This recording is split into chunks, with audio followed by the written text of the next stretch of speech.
How's it going, everybody? Today we're going to be reviewing the Sokani X60 COB LED. So I recently picked this light up and have been using it for a couple weeks now, and so far I'm super happy with it. The first thing that I noticed as soon as I started using it was the build quality. It's just basically solid metal. Like, you're not going to break this thing even if you tried. I think you could drop it and it would remain intact, which is super nice for throwing it around in different cases or outside when you're on set. Sometimes it can be a little rugged, so it's nice to have that solid metal build to be able to withstand that. Now, this is the version 2 of the light. They had the V1, which had a few problems with it that people complained about, but Sokani listened and they seem to have fixed them. One of which is the rosette mount they added to the left-hand side where the yoke attaches to the light. They added this because the initial version was having serious sag when attaching heavier light modifiers like a bigger softbox. But the teeth on the rosette mount account to not have that happen, which is super great to have in this version. Now, this COB light is definitely on the more budget end, so you can compare it to things like the Godox SL-60 as well as the Aputure Amaran lights, which I've talked about in the past and have a pre-order of coming in soon, which I will definitely be comparing this to. So if you do want to see that video, make sure you subscribe below. Now, the output of this light is super impressive for the price. Obviously, you're not comparing it to anything like a 300D or a 600D from Aputure, but for the price of it, you really can't go wrong with this light. Now, it does feature a bowens mount, which is super useful for attaching a bunch of different accessories.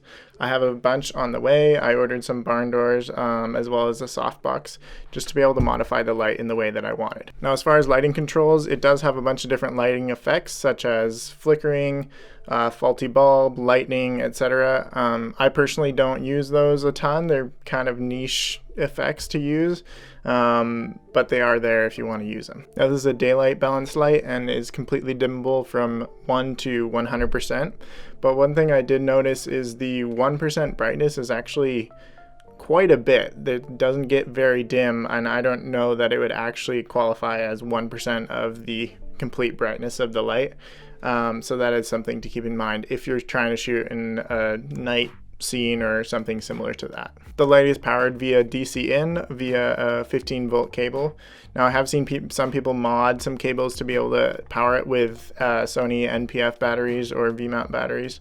I personally haven't done that. I've just been running it off of mains AC power, but that is an option if you are willing to adapt and look into that further. Now, in the box, you also do get this reflector that Sokani includes, and this increases the output quite a bit of the light, although all these little rivets inside of the reflector create a bit of a spot in the middle. So you're going to get a super bright light right in the very center of it, but the rest of the fall off isn't going to be quite as much. So I don't know if that matters to you, but that's definitely something worth paying attention to. Now, you also get a remote in the box, which is super nice, and you can adjust the brightness and change all the effects and everything through this, which is very awesome.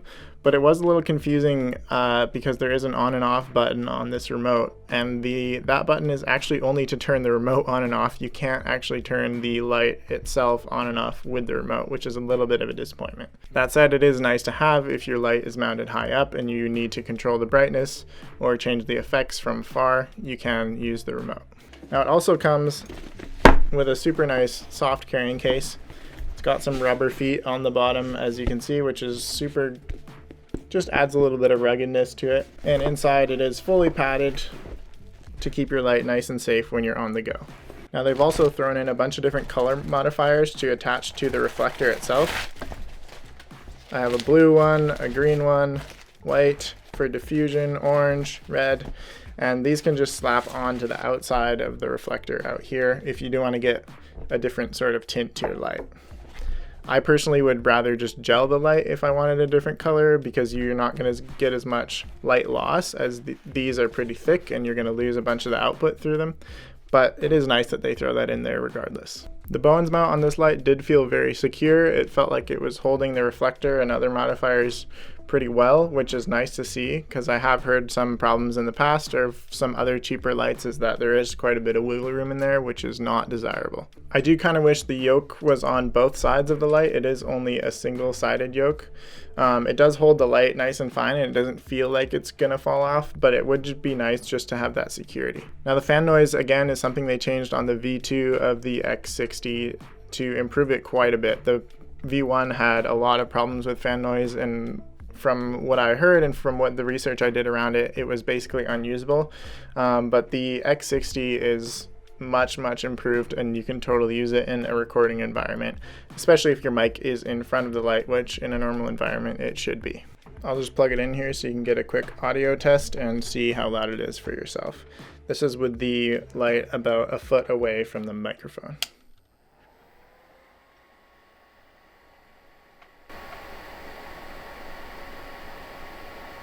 So would I recommend the Sokani X60 to you? Well, it just depends on what you're trying to do. This is a very good light for the price. It comes in at less than $200, and you do get that really nice metal build, which you're not going to get on the newer Amaran lights from Aputure. That said, the output is not quite as good, and there are a couple issues like I mentioned in this video with the light, but overall I'm really happy with it, and I'm not going to be returning it. If you're just getting into video lighting, this is a great place to start. The COB light is super versatile. You can attach a bunch of different modifiers to it. You're better off saving costs on the light itself and putting more money into different modifiers just to be able to change the look of your scene with those modifiers to change the light. If you guys do want to see a comparison of the X60 with the new Amaran 100D, that is being shipped very shortly, so I will do a full video on that. Make sure you click the subscribe button down below to stay tuned for that. If you guys did enjoy this video, make sure you click the like button as well, and thanks so much for watching, and we'll see you in the next video.